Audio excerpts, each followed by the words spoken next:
Hi, I am Martijn, your guide in Copenhagen. After watching this video, you know the best things to do in the capital of Denmark. From this historic waterfront to a Little Mermaid, a famous amusement park, and everything in between. I don't like to ask, but please like, subscribe or leave a comment. The most easy way to travel to Copenhagen is by plane. There are many international flights into Copenhagen Airport. It takes less than 15 minutes to travel to the city by train or metro. And the train and metro run from Terminal 3. And there is a service every 10 minutes. And a single journey will set you back around €5.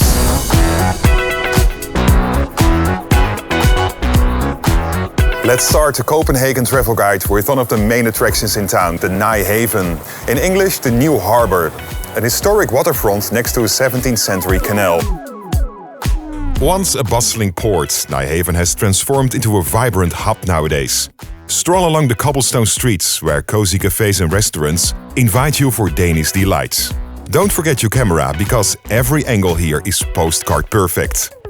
Take also a look at house numbers 18, 20 and 67. These were once home to author Hans Christian Andersen. And then a Little Mermaid.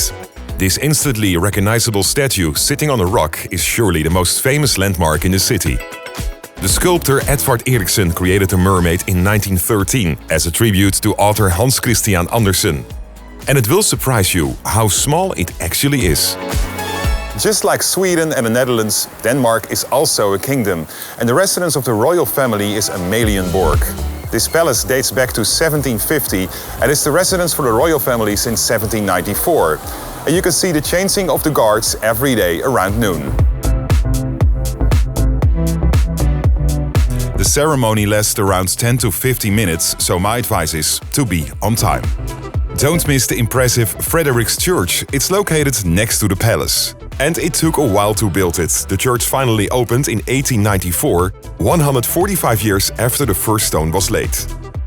And you can visit the church daily for free.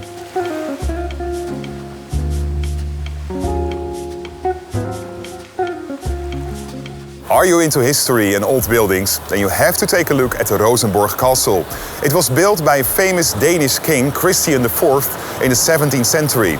And it houses 400 years of royal treasures. And it's surrounded by this beautiful park.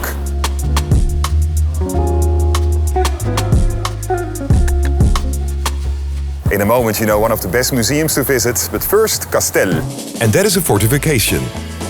It forms a military site, a cultural historic monument, a museum, a windmill and a park, which many locals use for walks. One of the best museums to visit in Copenhagen is the Natural History Museum of Denmark. The collection includes approximately 14 million objects collected over 400 years, including skins, skeletons, insects on needles, plants and minerals. The museum is located in the corner of the Botanical Garden, and in a moment more about that. But first, the Tivoli Gardens. It was founded in 1843 and one of the oldest amusement parks in the world. Of course, with carousels, roller coasters, kids and everything in between. A funny thing is that Walt Disney visited the park to gain inspiration for the first Disney park in the 1950s. And even when you are not in the mood for a ride, it's a funny and unique place to visit. And special attention to this attraction, the Star Flyer. It hikes up to 80 meters above the ground. Copenhagen is really a good city for shopping. One of my favorite cities to shop, by the way. And a good starting point is the longest shopping street in Europe, Støjle. Over here you find the major brands, H&M and everything you can expect.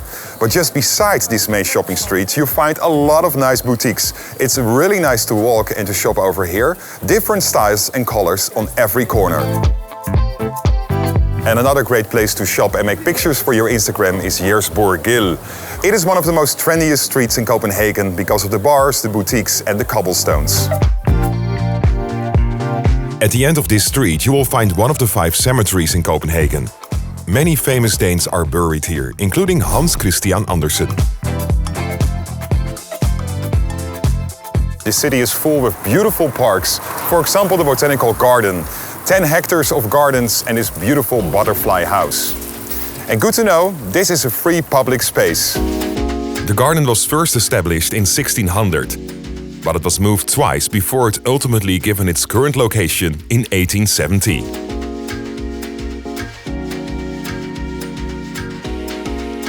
Just beside my lovely Amsterdam, this is really a bike city. There are bikes everywhere.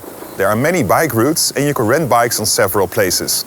If you're interested, there is a link with some bike routes in the text below the video. I think the best time to visit the city is between March and May, or maybe in the summer, depending on what you're looking for. Of course, the summer brings the warmest months and some popular events. The other period can be slightly cheaper. I always want to show you everything in the city, but sometimes you have to respect the local people who don't want to be filmed. For example, in Freetown Christiania. This is really the most creative part in town. You're all welcome for a visit, but don't make pictures. Please give a thumbs up, thank you so much when you like this video. And if you don't want to miss any other episode, just subscribe to my YouTube channel. It's totally free and it enriches your view on the whole world. Tot ziens, ciao, hasta luego.